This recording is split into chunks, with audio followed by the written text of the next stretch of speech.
Hey guys, today we're going to remake Coming Undone by Korn, and it's going to sound like this.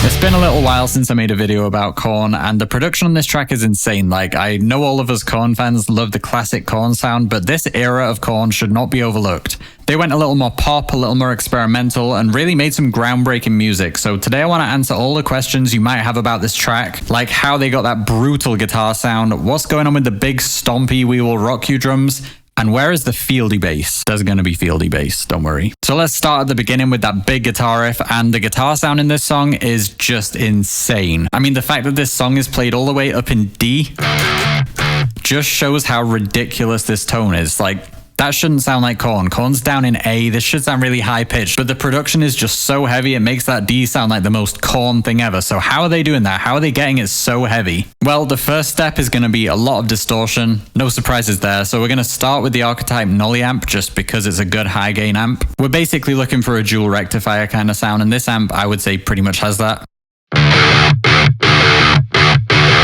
But as you can hear, there's still a lot more we need to do before that sounds like Coming Undone. So we're basically just loading up this plugin using the high gain amp here and just leaving everything basically as is. From here, we have two very important steps we need to take that will take it from this into the Coming Undone sound. And the first of those steps is that we need to make it low. Around this album, Monkey was experimenting a lot with octavers, and that's why that D note sounds so low, because he was pitch shifting it down an octave and then blending that low octave in with the main signal, so you get this super low octaved guitar sound. Let me show you what I mean. So I'm going to start with this KHS pitch shifter. We're going to put this in front of the amp so it's the very first thing that the signal from the guitar is hitting. Let's bring it down a whole octave, 12 semitones, and now we get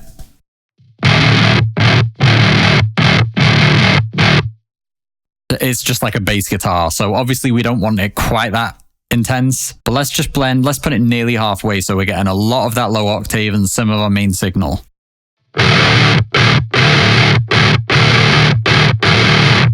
So that pitch shifter obviously is a huge step towards getting this sound if you listen with that turned off and then on.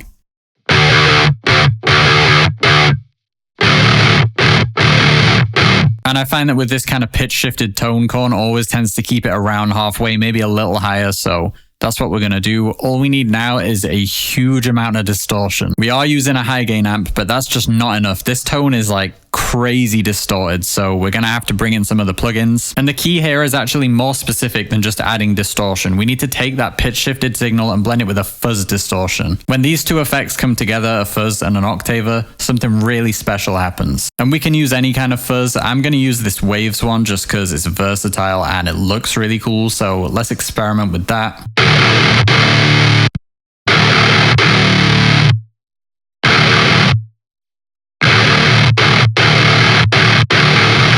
You hear how that's giving it that low end growl that just makes it even heavier? This is why it has to be fuzz. I don't want to get too nerdy here, but quick lesson on distortion. So fuzz is a very unconventional type of distortion, especially for guitars, because usually for guitar distortion, you want something with a lot of high harmonic saturation. That basically means if you look at our EQ curve, right here is where you want the distortion to be. So most distortion pedals, nearly all distortion pedals and amps, really focus on saturating the high mid-range and the top end. Fuzz is different in that it takes your signal and it just destroys all of it. The low end, the high end, the whole frequency range. That's why the fuzz and the octaver sound so cool together, because first of all, the octaver is taking our main frequency. Let's say this is 100 hertz, and it halves that frequency, giving us 50 hertz. A super low, slow sound wave. So then to bring in the fuzz that is getting in that low end and distorting it, that basically means the fuzz is just emphasizing that low octave so we can hear it growling, hear it breaking up in real time. Hear how that's not a normal metal guitar tone? It's not da-na-na-da. It's like a drr-drr-drr. You can hear each sound wave breaking up. So I did get a little nerdy, but come on, this is a fascinating guitar sound. All right, so that's essentially how you get this tone. But just before we move on, I want to do one last trick and put a little bit of saturation after the amp. Wouldn't usually do something like this, but the tone is just so in your face, so distorted, so bright. And I've been loving this Black Box plugin recently. None of these are sponsoring me. They're all just plugins that I like. So let's just push it a little further with some distortion from this.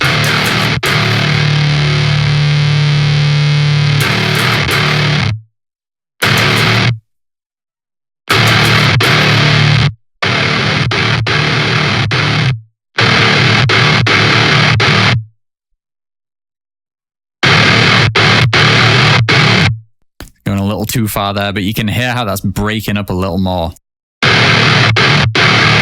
We want to keep it just on that limit where it's almost too much, it's almost falling apart, but it's just about holding together and still sounding like a guitar tone. All right, so let's pan that track over to the left. We have the same thing identical on the right, so let's track our intro. 75 beats per minute, super slow for Korn. Let's go.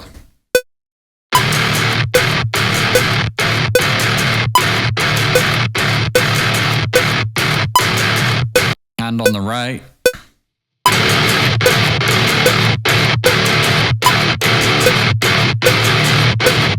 Okay, so now we're ready for some drums, and the drums in this song are just so not Korn, but it works perfectly for this song. They definitely took a little bit of inspiration from We Will Rock You. Stomp, stomp, clap. Look, I love David's drumming as much as every other Korn fan, but this riff, it needs that stomping drum beat. It's a stompy, slow riff. And Korn likes to innovate. No one in 2005 was starting with a guitar tone like that and then putting the most pop drum beat over it that any metal band has ever used. Like, this is some modern pop production in the drums here. And you may not have noticed it before, but David did actually sprinkle a little bit of his trademark drumming in this song. We'll get to that in a minute. First, let's focus on that stomp, stomp, clap. So for that stompy kick drum, it actually sounds to me like they're layering David's rock kick drum with some really big stompy samples. So we just want to start with a solid. So we just need a standard drum sound. I'm going to use the Get Good Drums metal kit, and that's all we want. And all I want to do with this kick drum is make it a little bit less of a sharp kind of stab and make it a bit more boomy and drawn out. So let's bring in a transient shaper and just boost the sustain so it drags on a little more.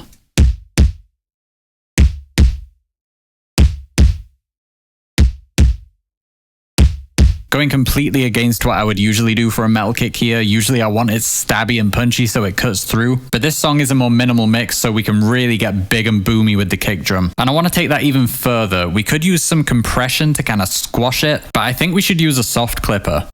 Let's use the Brainworks clipper. This isn't going to be as aggressive as a straight up distortion, but it's going to sound more aggressive than just compressing. If we used a full-on distortion plugin, it would get blown out and kind of weird sounding. With this, we can kind of push it more without losing the clarity of the kick. See where it's red? That's where we're clipping. So it's kind of like a compressor. It's squashing it and making it a little more boomy rather than having that sharp stab. So that's our punchy metal kick taken care of. Now let's add some samples to get a little more of a hip hop pop kind of vibe and more of that stomping sound that we need. Let's try the Dope Kit by UJam. This thing is awesome. Really nice like 90s hip hop kind of sounds. There's got to be a boomy kick in here somewhere. That's good.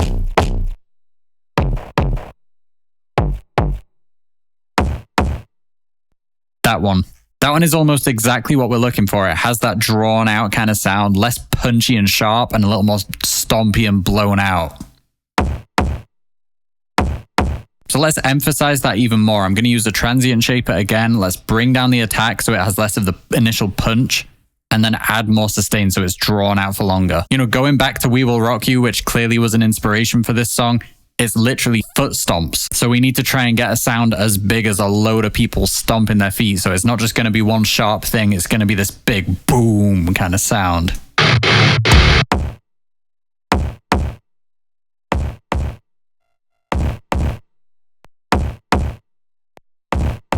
It does soften that initial attack, but we don't really need that from this sound. We just need the big stompy sound. And we can still take this sound further, so let's bring in the saturation again and just push it a little harder with some distortion.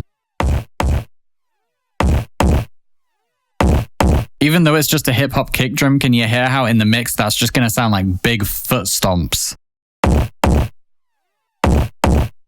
That's basically what we're trying to emulate here. So that is our stomp. Now we need the claps. The clap in this song is huge. It's probably about 10 samples layered at least. We're not going to go that crazy, but I think we can get really close with 2 or 3 samples. So firstly, we're going to use the Dope Kit again. This has some really cool claps. I like that. Let's go for that. Like a real hand clap kind of sound. There's definitely some real hand claps in there, so we'll start with that. And that just sounds a little bit weak. We're going to layer it up, but let's just make it a bit fuller with a doubler. So let's use the cloner in Cubase. This is going to basically take the original signal and create, let's go for 4. You hear how that creates 4 separate voices? So it's slightly delaying each one. So instead of hearing just the one clap, we're hearing it 4 times very close together. So it just sounds a bit more like 4 people clapping at once rather than one pathetic little clap.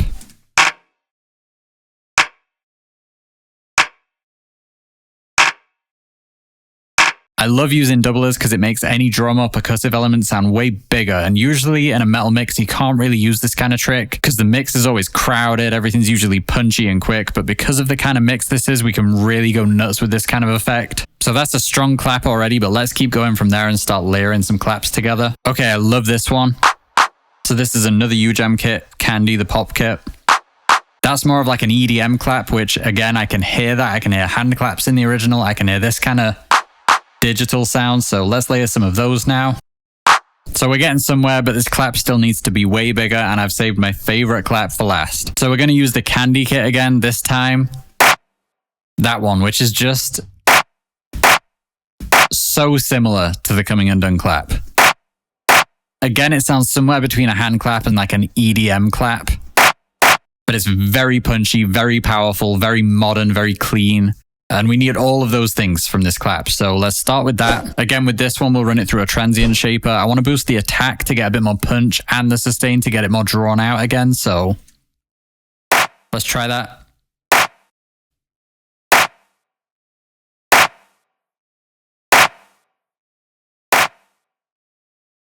Hear how that both makes it hit harder and makes it more drawn out and big feeling. And for the last step, you already know what I'm going to do. Let's put the cloner on it.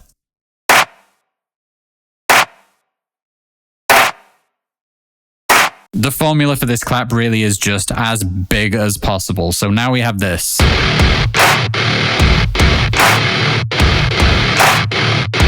And let's even, if that isn't big enough, let's make this last one like 12 milliseconds late. So it's just a tiny little bit after every other snare so that we're hearing like a whole chorus of claps basically.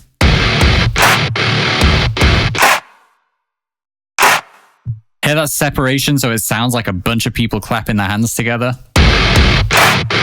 So that's the end of the digital drums. Now I'm going to bring in the Get Good Drums metal kit again, and let's just lay down some cymbals. So it starts off with a crash, and then it's just going to be closed hats and one open hat at the end like this. Let's humanize these a little. And I'll explain this in a second, but let's just add a really quiet little triplet just there. So earlier I said how David did actually sprinkle a few elements of his signature style into this track. Well, that's what we're going to focus on now, starting with that little cymbal move, and now with the snare, we're going to again use that Get Good Drums snare. I don't know if you've ever noticed before, but if you listen carefully to the track, David is actually doing little ghost notes on the snare through the whole thing. So we're going for a 16th note triplet feel, and it's just going to be like this.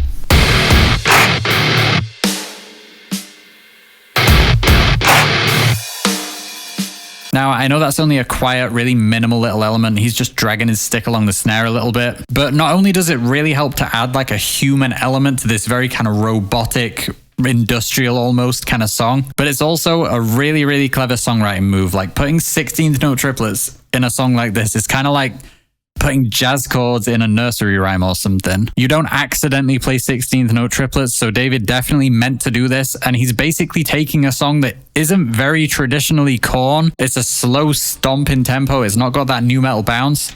So what do you do if you want to make it bounce? Add some triplets.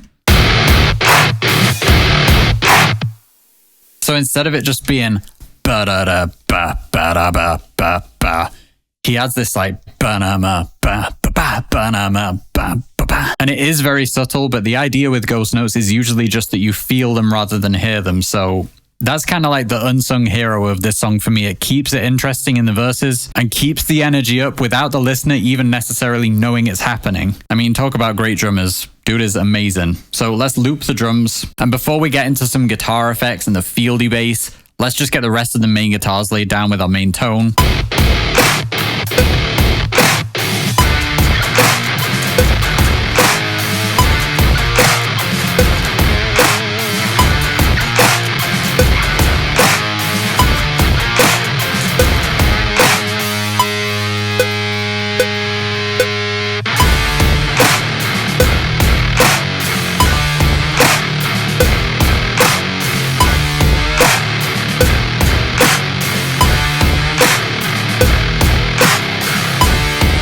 on the right.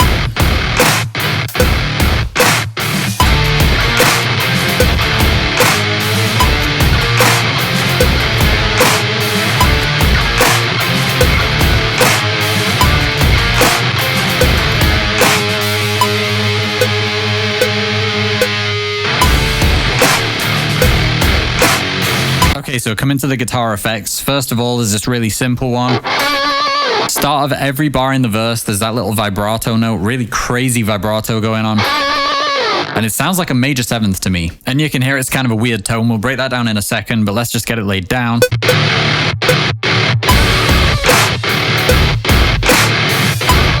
And all that we're doing there is using the same amp, everything at 12 o'clock, but I'm just putting the pitch shifter in front of it, pitching an octave up and blending in a little bit of the main signal. So we're mainly just getting this weird like whammy effect.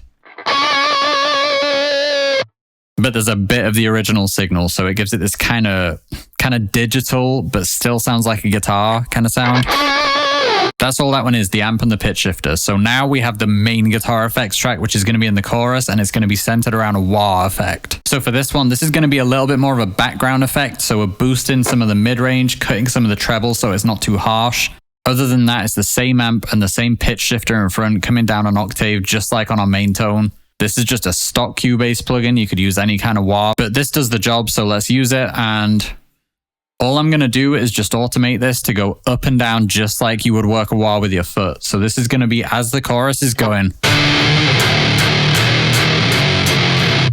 If you listen carefully in the original, you can hear something all through the chorus going wow, wow, wow, wow, wow, wow, wow, wow. So that's what we're going to try and do. This is going to be higher octaves.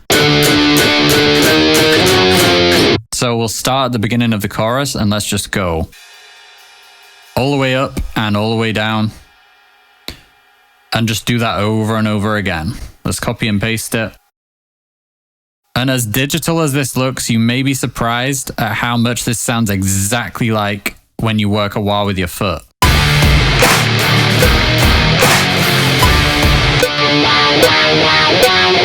Exactly what we want. Sounds just like the song to me, so let's lay it down.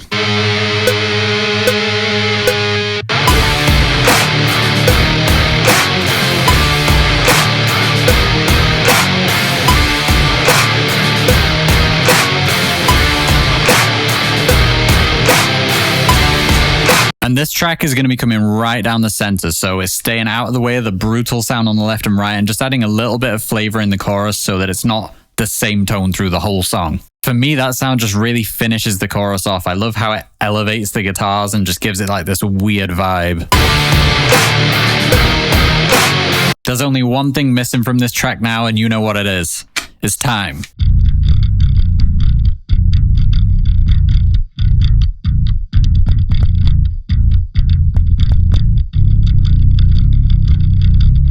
And in this song, Fieldy's just following the drums, serving the song, and letting that monstrous guitar tone take center stage. You know, the bass is just handling the low end in this song, which is a really rare thing for Korn. Usually the bass is like punching you in the face through the whole song. So in the verse, we're just going to lock right in with that stompy kick drum. In the pre-chorus, we're going to keep that going, but emphasize that little flat fifth on guitar. So like... And then in the chorus, we're fully following the guitars. So let's track that now.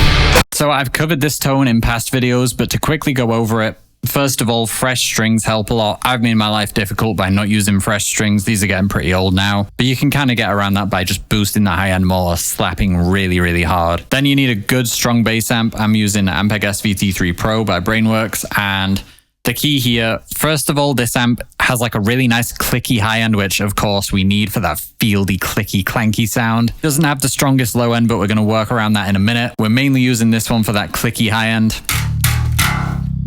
And you can see I'm cutting a lot of the mids here, and also here in this graphic EQ, boosting the bass, cutting the mids, and then kind of leaving the treble where it is. So a huge key to this bass sound is scooping the hell out of the mid-range. People hate on Fieldy for his tone, but it actually makes complete sense for Korn. All that it needs to do is have the bass there so it's hitting the subs, and have that clicky treble so you can just hear that he's slapping and hear the aggression in his playing. All that space hollowed out in the mid-range is for the huge guitars so that Monkey and Head can just totally do their thing, get crazy like they do in this track with the tones, and the bass isn't going to get in the way of it. So yeah, we have that clicky high end in this sound. We're kind of lacking the low end, so I'm going to use the thing that I always do in like every video and enhance the sub frequencies. So this just kind of saturates the low end with more frequencies, more sub. Let's try it around like 100 hertz. Just pull that up a little until it feels more full. If you're not wearing headphones or using good speakers, you might not hear this, but we're just going to enhance the lows a bit more.